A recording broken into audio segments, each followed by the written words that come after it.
Vladislav Goldin is a physical beast. I know people like to joke that Pat Riley is asleep behind the wheel, and while that very well may be true in general, it's certainly not when it comes to signing undrafted free agents, because I'm talking literal seconds after round 2 of the NBA draft ended last night, the Heat had already signed a couple of players. The first guy they got was 6'11" wing Steve Settle III. They signed him to an Exhibit 10 contract, which allows him to be here in Summer League and through training camp. But they also signed a couple of other guys to Summer League deals, including a few centers like Dane Daja, Umar Ballo, and also a guard named Marcus Williams. The Heat Summer League team is looking to be stacked once again as they look to go back-to-back. Of course, you got Kasparz, but you also got Khalil Ware coming back. He'll probably play a couple of games. But Pelle Larsson, our guy Kashad Johnson. So we'll have plenty of more time, though, to talk about the Summer League before their season kicks off on July 11th. So we'll get some videos out on the other new guys as well. But in today's video, I want to spotlight Vlad Goldin because he was signed to a two-way contract pretty much immediately. And as Heat fans, I think we're all well aware by now what a two-way contract is. If you're not, it's basically a deal that allows a player to jump back and forth between the G League and the pro team throughout the regular season. A two-way guy is not eligible to play in the playoffs, but he is allowed to be active for 50 of a team's 82 regular season games. And each team is also allowed to sign 3 players to a two-way contract. Of course, historically, the Heat have turned many of their two-way guys into significant NBA talents. You got guys like Duncan Robinson, Max Strus, Gabe Vincent, just to name a few. The point is, they take their two-way contracts seriously. Last year, you had Kashad Johnson before he was eventually promoted to a standard deal. Then his two-way spot was taken by Isaiah Stevens. You also had Josh Christopher and Drew Smith. I believe all 3 of those guys can be legitimate NBA players. Talking about Kashad, Isaiah Stevens, I don't know what the deal is with him. He's not currently on any Summer League team, but those talks and rosters are fluid, so eventually he might be back because I think he's a good player. But at least Kashad, Josh Christopher, and Drew Smith, I think all 3 of those guys will be pretty legit NBA players as they continue to grow and develop. And now I believe that Vlad Goldin can be the Heat's next two-way great. I was already a little bit familiar with his game because I was kind of obsessed with Danny Wolf highlights, who, of course, is the big man that ended up going to the Nets. Very versatile, playmaking big.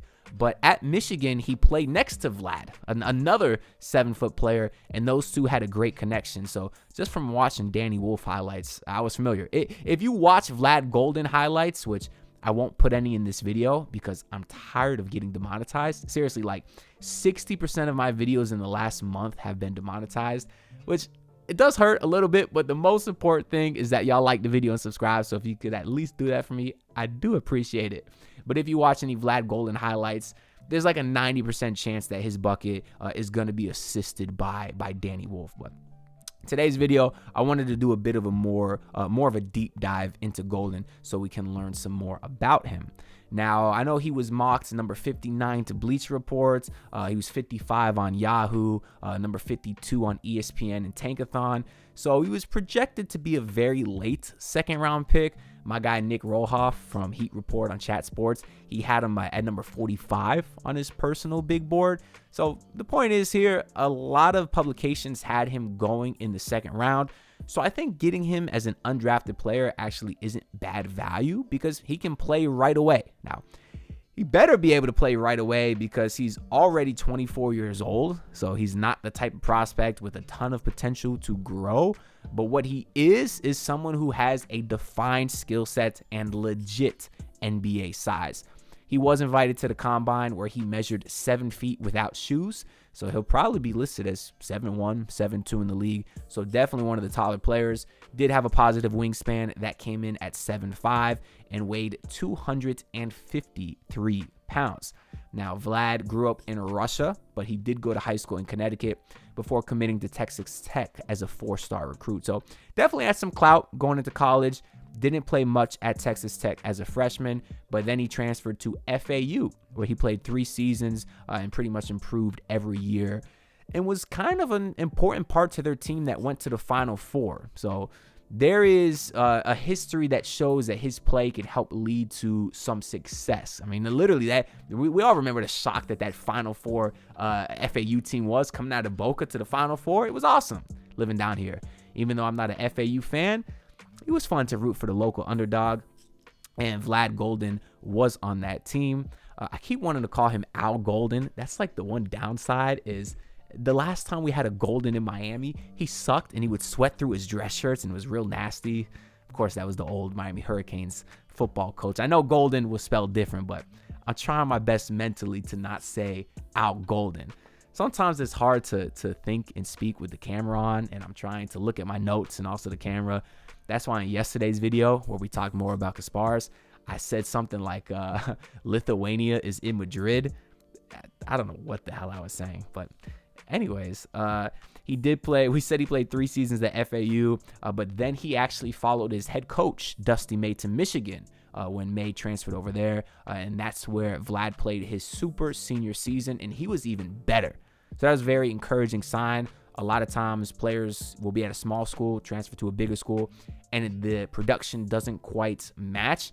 Not for Vlad. He actually did get better, where he averaged almost 17 points per game, got you 7 rebounds, about a block and a half, and shot 61% from the field. Just has insane efficiency, as you'd expect, being a guy who primarily dunks the ball. But he did start to show a little bit of a shooting touch his senior year, his super senior year at least, where he took about a 3 a game at 33%. So maybe he's starting to learn to expand his game a little bit. The positive, though, is he did shoot 73% from the free throw line, and that's on 6 attempts a game. So pretty good sample size there. Some of the player comps that I came across was a couple of active bigs. Mark Williams, who just got traded to the Suns. He's not bad. Also, Goga Bitadze, who I really love out of Orlando, was a great energy guy there.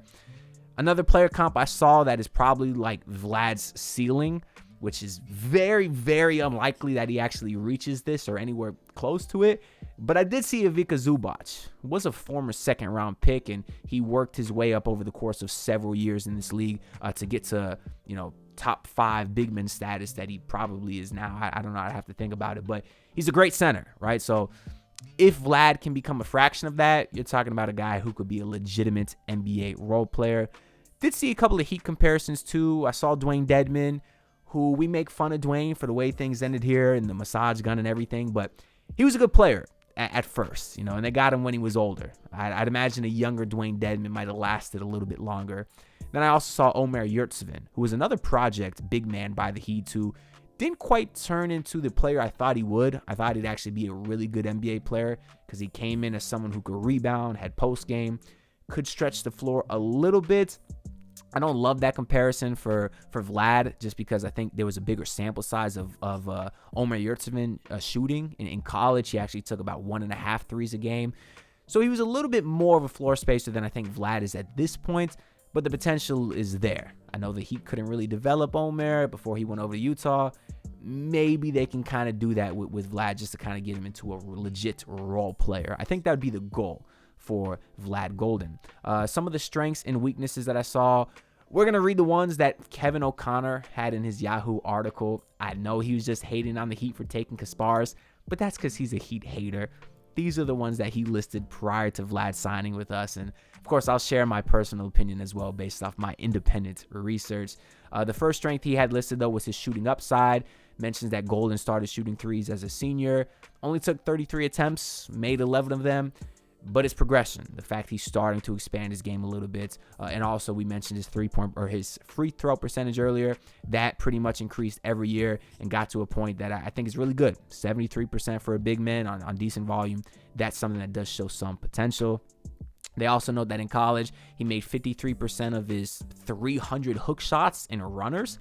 That shows some great touch, which a lot of times these bigger, stronger players don't have. Same thing we mentioned about Khalil Ware. For a tall guy, he has some great touch. So does Vlad Goldin. And then as a junior, that just talks about the free throw percentage, which we already mentioned. yeah, so it's definitely some shooting upside. He'll never be a shooter in this league, but if he can be a guy who maybe takes, a half to a 3 a game, keep the defense honest, it helps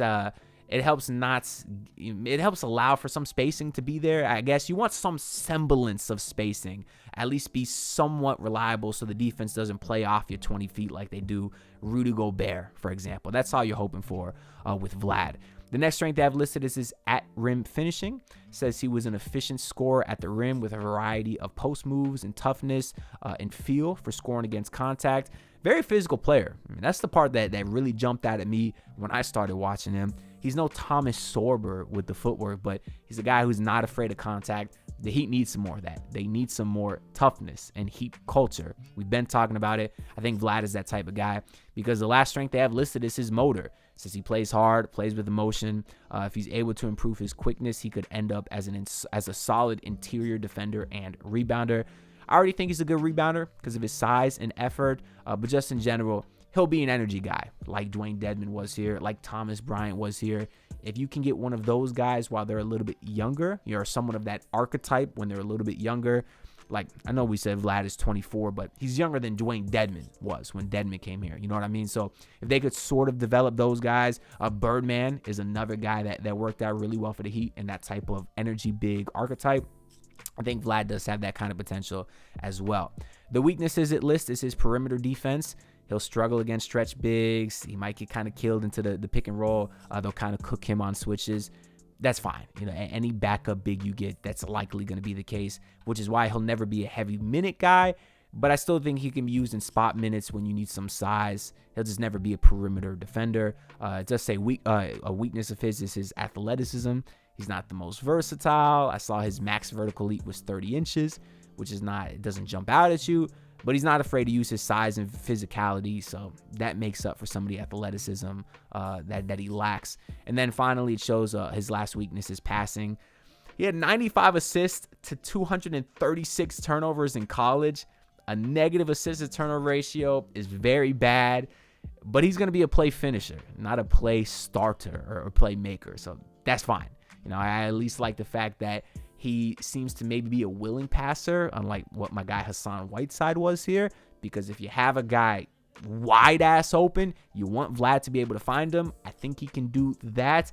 He's just not going to be a guy you want making plays, which is fine. That won't be his role here. As far as his fit on the Miami Heat, right now, I think he can provide the backup center minutes, at least some. Obviously, as a two-way guy, you can only play 50 games max, but they could convert him later in the season. But I think there'd be a role for him to get some spot minutes. Maybe if a guy like Jovic or Khalil Ware get banged up, you bring him in for a few games, and he could fit right away because he's just simply an energy guy in a big body, and you can always use one of those. Maybe you're going against one of these teams with a 2 big man lineup. You're playing OKC, Chet and Hartenstein are killing you, or you're playing Houston and Steven Adams and Alperen Şengün and now Kevin Durant. You got a lot of size cooking you. Maybe you could throw a Vlad in there just to kind of muck things up and just be a big body. Of course, he may or may not stay on a 2-way contract. As of right now, I have a strong feeling he'll stay on one through training camp at least. I believe another 2-way spot will go to Drew Smith as he recovers from his Achilles injury, and then maybe he'll get a standard deal again. You just got Kasparas. Davion Mitchell will be another point guard. Hopefully they can re-sign him. And maybe Drew Smith is your third point guard. A couple of defenders, all three showing that they have an ability to shoot. You got Kasparas as your lead playmaker. Maybe that's the 3 guards that he go with. I don't know, but for now, I could see a possible Drew Smith does get that 2-way as he recovers from his injury. That would leave one 2-way spot open. I don't know who that would go to. We just kind of have to see how Summer League plays out. I do know that the Heat do like Vlad. They actually saw him at his Clutch Pro Day. He is a Clutch client. I know that bridge was burned for a while. It does seem like it's recovered a little bit. Alec Burks was a Clutch client, so I don't think Rich Paul in the Heat front office has that animosity anymore. So the Heat actually saw him work out, unlike Kasparas. So that's a good thing, and that's why they felt confident enough to give him a second-round pick right away. I also saw from Will Manso that Dusty May spoke very highly of Vlad all the time. Just said he was a great person on and off the court. So at the very least with Vlad, you get in a guy who could be a nice locker room presence. So like I said, we'll see how Summer League plays out. I mean, it's going to be another fun one. Might be the most fun watch for the Heat this season. Who knew that last year's Summer League was the best we'd get as Heat fans, and it'd all be downhill from there. But it'll be a fun watch. I'm looking forward to that Kasparis and Vlad pick and roll, pick and lob. That's definitely going to be a good time. And like I said, that kicks off in a couple of weeks. So we have some more time here to talk about some of these other guys. Make sure you subscribe so you don't miss any of the content, and like this video. Comment your thoughts down below. I'm very curious to hear what y'all think. I'm on the grind to hit 8,000 subs. Once again, hit that button, and I'll see y'all in the next video.